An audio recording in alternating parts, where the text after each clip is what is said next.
अच्छा, कभी सोचा है कि ये जो हमारे घर हैं, क्या ये हमेशा से ऐसे ही थे? चलिए, आज हमारे घरों के इस दिलचस्प सफर को थोड़ा और करीब से जानते हैं। तो चलिए, इस कहानी को समझने के लिए सीधे चलते हैं उस जमाने में जब इंसानों के पास आज की तरह कोई पक्का घर नहीं हुआ करता था। जरा सोचिए, उस वक्त घर ईंट सीमेंट के नहीं बनते थे, बल्कि कुदरत ही उन्हें बनाती थी। पेड़ों की घनी डालियां, झाड़ियां या फिर कोई गुफा, यही हमारे पूर्वजों का पहला घर था, जो उन्हें गर्मी, सर्दी और बारिश से बचाता था। लेकिन इंसान हमेशा तो कुदरत के भरोसे नहीं रह सकता था, है ना? तो फिर ये कच्चे और पक्के मकानों का सफर शुरू कैसे हुआ? चलिए देखते हैं। और जैसा हम देख सकते हैं, ये सफर काफी लंबा था।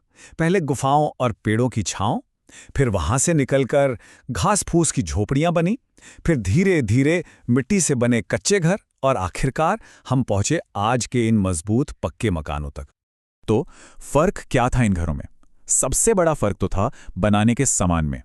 एक तरफ थे कच्चे घर, जो मिट्टी, लकड़ी, बांस, मतलब जो भी आसपास मिल जाता था उससे बन जाते थे। वहीं दूसरी तरफ आए पक्के मकान, जिनमें सीमेंट, ईंटें, लोहा, मतलब सब कुछ ऐसा जो मजबूत हो और लंबे समय तक चले।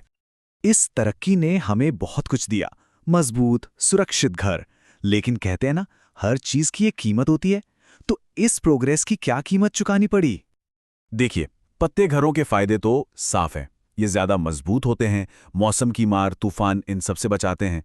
और सिर्फ इतना ही नहीं, इनके अंदर जो मॉडर्न सुविधाएं हैं, जैसे घर के अंदर टॉयलेट, इनसे हमारी जिंदगी कितनी आसान और हेल्दी हो गई है।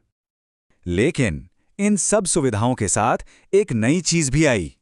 एक ऐसी चीज जिसका असर हमारे घरों से कहीं ज्यादा बड़ा है, हमारे पूरे पर्यावरण पर। और वो चीज है हमारे घरों से निकलने वाला कचरा। ये तस्वीर ये सब कुछ बयां कर देती है। हमारा मॉडर्न लाइफस्टाइल इतना कचरा पैदा कर रहा है कि उसे संभालना ही एक बहुत बड़ी चुनौती बन गया है।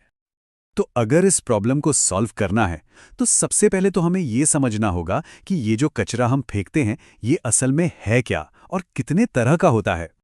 बहुत सिंपल है। कचरा मतलब वो सारी चीजें जो हमारे काम की नहीं रहती और हम उन्हें फेंक देते हैं। सब्जी के छिलके हों, खाने के पैकेट, प्लास्टिक की थैलियां या फिर चाय की पत्ती, ये सब कचरा ही है। लेकिन यहाँ एक बहुत जरूरी बात है, सारा कचरा एक जैसा नहीं होता। इसे हम मोटे तौर पर दो हिस्सों में बांट सकते हैं। एक वो जो सड़ जाता है, मतलब बायोडिग्रेडेबल, जैसे फलों सब्जियों के छिलके, बचा हुआ खाना, ये मिट्टी में वापस मिल जाता है।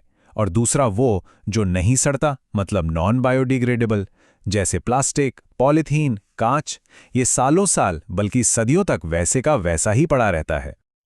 और यही न सड़ने वाला कचरा है असली प्रॉब्लम। ये जमीन में, पानी में पड़ा रहता है, उसे जहरीला बनाता है, और इसका सीधा असर हमारे पर्यावरण और हमारी अपनी सेहत पर पड़ता है। पर घबराने की बात नहीं है। अच्छी बात यह है कि इस बड़ी समस्या का एक बहुत ही आसान और असरदार हल भी है। एक फॉर्मूला है जिसे हम सब अपना सकते हैं। यह है 4R का फॉर्मूला।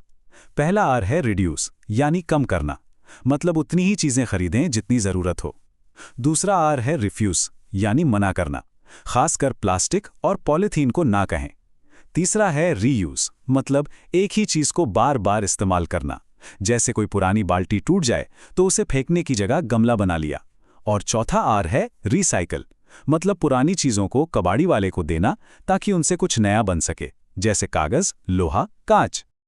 ये एक बहुत सीधी सी बात है, लेकिन बहुत गहरी है।